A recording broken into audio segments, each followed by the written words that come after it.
Hey guys, welcome to My Sew Bliss. Today I'm excited to share with you how to thread your Baby Lock Vibrant, this wonderful serger. I have a whole tutorial on all the information on this serger, how to thread it, and then all the little features on it. But I wanted to give you access to a really quick and easy way to get to the threading part. So this is that tutorial. So this is how you're gonna do it. To get started, I'm just gonna cut my threads. And I want to show you this because if you ever do this and want to change a color, you can actually just tie the ends together into a knot and then pull them through, and that helps it thread a lot easier and quicker. So just keep that in mind if you're just changing the color of the thread and need to do it that way. And then you always want to make sure you have your presser foot up when you are rethreading, and it will unlock the tension.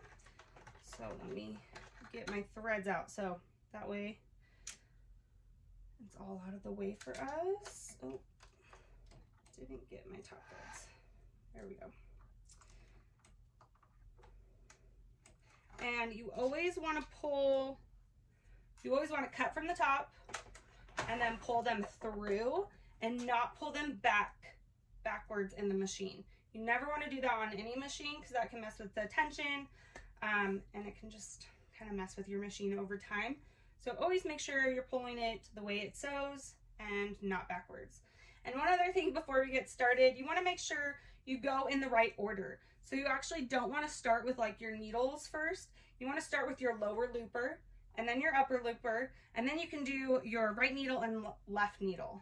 Those ones aren't as big of a deal, but you want to make sure that the lower looper and upper looper you do in the right order. So if your threads ever break and you have to rethread, and let's say it's your upper looper that broke and you have to rethread it, you actually have to rethread the whole machine. So make sure you keep that in mind, because if you don't and you just rethread the upper looper instead of threading the whole machine, it actually might not start stitching right again because the tension could be off and just things get off that way. And then it gets really confusing because you're like, why isn't it stitching correctly?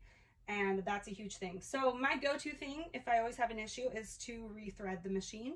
Even if it looks like I threaded it correctly, that can just be the problem. So with all that said, I know that's a ton of information, but I just want to make sure you guys have as much knowledge as I can give you to make sure your sewing and serging experience are the best possible.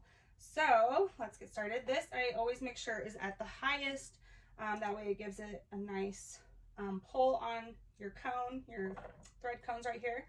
So again, like I said, starting with the lower looper, I have my thread and it just goes up through this top one right here.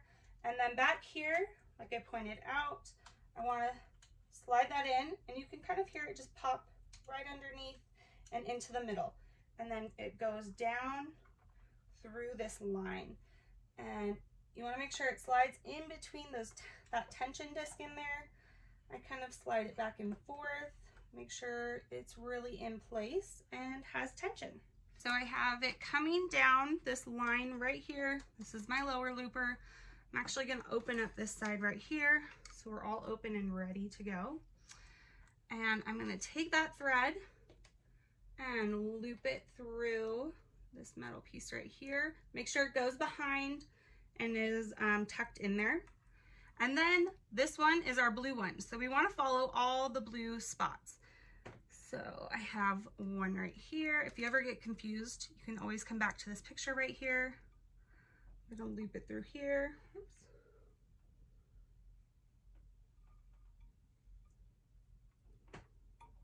Okay, so you just go up underneath and it just pops right in there.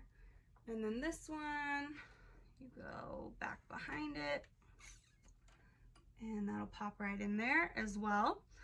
And then we come over to this lever right here. And this is why I love this machine so much, because most machines, this stays here and this part just opens up like this over here. So then this is still in the way, and it's so bulky and so annoying to then have to thread it right here. Whereas this one, I can just pop that behind. Ooh, maybe I will tell you, my nails make it a little extra difficult to thread things, but I love them so much. Okay, there we go. So it just pops right behind. It kind of takes a second, kind of like flossing. You're just flossing your machine through, flossing your thread through the machine.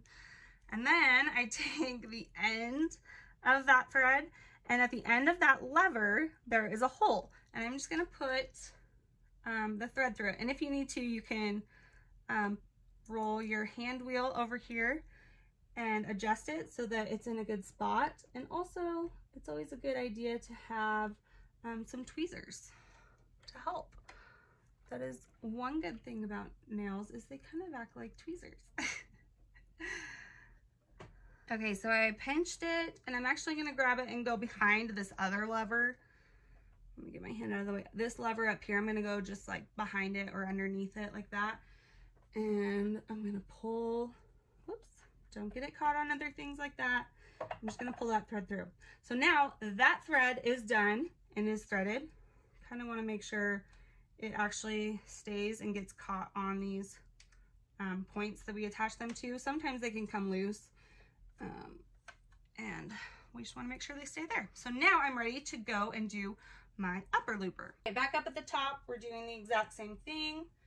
I've just taken this thread, that's for my upper looper. And you always want to do your thread in the little hanging part, what is right above it. And then I'm going to thread it through our little silver tension right there, and then through the tension disc, kind of flossing it back and forth, make sure it's in place, and then going down, and we'll go to the bottom. And now I'm down at the bottom. There's another little lever right here. I just go behind that and catch it. So now we're gonna follow all the green dots. So I'm gonna come over here and kind of floss it through. There, we popped it through. And then we're just actually gonna come right past this one. Then there's this little notch right here. You can see that. I'm gonna take my thread and just go up through that. Oh, don't drop your thread. Okay, and I'm just gonna pull that through and tighten it. And then here's that lever that we actually went behind. I'm gonna roll my hand wheel so I can get it in a good position. And if you can see at the very end of it, there's a dot.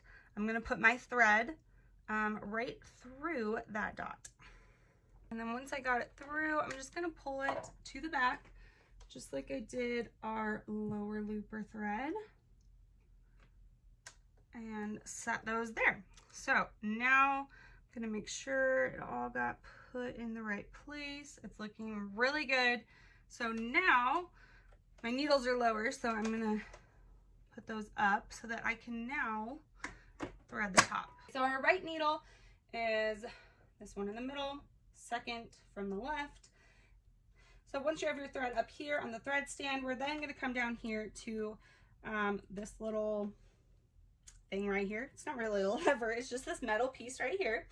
And it has our 2 dots on it. Let me get you guys closer so you can see. So this is the metal piece right here. Now, if you're using normal thread, you're gonna do it this way. So you're gonna loop it through just like that, and then you're gonna come around and loop it through again. So it kind of creates that S shape right there. And then we're gonna pull it down and go underneath our tension disc. And you kind of can hear it, it just locked in place. Then it's gonna come back down. So I'm gonna leave that. But if you're using a thicker thread, maybe like a decorative thread, you actually are just gonna come straight down and then put it through the tension disc. You're not gonna do our S shape. I would pull it out, but you're not supposed to, so don't do that. But if you're using, like I said, a thicker thread, just come straight down and into the tension disc. So, but that's only for decorative, thicker thread. So now we're ready to go down. And when I do the left needle, I'm actually gonna do it exactly the same as this, do my S, and then come do the tension disc. Here's my tension up here, and here's my thread. It's caught in the tension. I can feel that resistance a little bit. Make sure you have that. Make sure you hear it kind of click into place. And we're gonna come over to these levers right here. We're gonna go underneath and then over the top. And then right in front of our needles, there's this little lever, and I'm just gonna hook it behind on the right side. So this is our right needle. Pull some more thread through, and then I can thread my needle. Once that's pulled through, I just guide that to the back with the other threads, and now I can do my left needle, and it's pretty much exactly the same. So I'm just gonna quickly show you how I do that. Like I said, I come over here, do my S, and then go around from the right side, lock that in place, hear that click, and then I come underneath. This is right along with the right thread. The only difference is that I'm going to come to the left side instead of the right side, and then I will thread the needle and put it to the back of the other threads. And then to make sure that I threaded it correctly, you can use like a scrap piece of fabric. I'll just turn the machine on. I didn't have it on that whole time, and I'll just put my presser foot down and sew. And it should kind of bunches up like that, but it should start creating your loops and be looking pretty good. So here I have my scrap piece, and I'll just put that underneath the presser foot and